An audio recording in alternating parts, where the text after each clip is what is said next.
Hello বন্ধুরা, আজ আমরা মাধ্যমিকের ম্যাথ প্রশ্নপত্র আলোচনা করব। দেখো, ম্যাথের সম্পূর্ণ উত্তর সহ আলোচনা। দেখো, একে থেকে বার্ষিক x% সরল সুদে হারে y টাকা জেড মাসে সুদ হবে কত? এটা হবে a। দেখো, 2a/2 is equal to b/5 হলে ab এর পার্সেন্টেজ সমান কত হবে? এটা হবে 40%।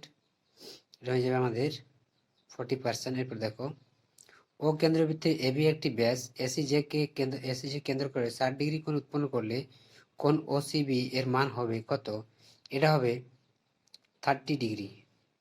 এর ত্রিভুজের তিনটি বাহুর দৈর্ঘ্য sec থিটা 1 ও tan থিটা, এর মান এটা দেবো 90 ডিগ্রি। এরপর দেখো, তারপরে উত্তর হবে চঙ্গের প্রশ্ন। দেখো, এটি উত্তর হবে অপশন বি। ঊর্ধ্বক্রমে সাজায়, এটার উত্তর হয়ে যাবে আমাদের অপশন বি 126। এটা হবে আমাদের 126 উত্তর হয়ে যাবে। এরপর দেখো, একটি ব্যাস পিন্টু, এটা হবে আমাদের উত্তর। দেখো উত্তরগুলো কত হবে, 2/3। হ্যাঁ, এখানে দেখো কি আছে, 2:3:5। অ্যান্সার হয়ে যাবে আমার পিন্টু আর ডেভিডের মূলধনের অনুপাত। যদি এক্স, দেখো অঙ্কটা, x² + y² এর মান কি হবে? তাই এখানে হবে x² y² মান 38। একত্রে অবস্থিত দুটি বৃত্তের তিনটি সাধারণ স্পর্শক হলে বৃত্ত দুটি পরস্পরকে কি করে? বহিঃস্পর্শ। 5 দেখে প্রশ্নের উত্তর দেখো, এটা হবে 1/2 উত্তর হবে। যদি sin থিটা স্কোয়ার, হ্যাঁ, sin square theta cos square theta, এটা 1/2 হবে। তারপর দেখো, এটা হবে 1/3 পাই আর হোল কিউব, ঘন একক। এটার উত্তর হবে কি? pn প্লাস, দেখো উত্তরগুলো দেখে নাও, ট্রু ফলস কি দেওয়া আছে। প্রথমেরটা কি হবে দেখো, f t সত্য, f মিথ্যা, এগুলা সত্য সত্য,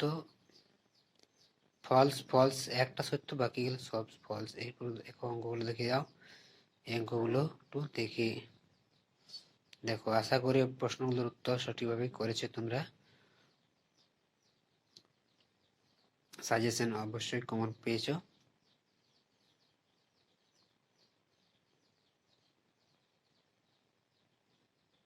এবার দেখো, উপপাদ্য যেগুলো দেওয়া ছিল, উপপাদ্যগুলো কমন এসেছে, অবশ্যই করেছো।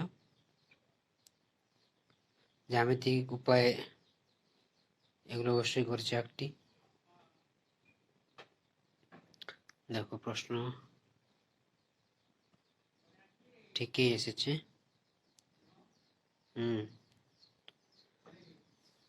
এই প্রশ্নগুলো দেখে যাও, একটু দেখে যাও, না করেছো অবশ্যই। প্রশ্নপত্র মোটামুটি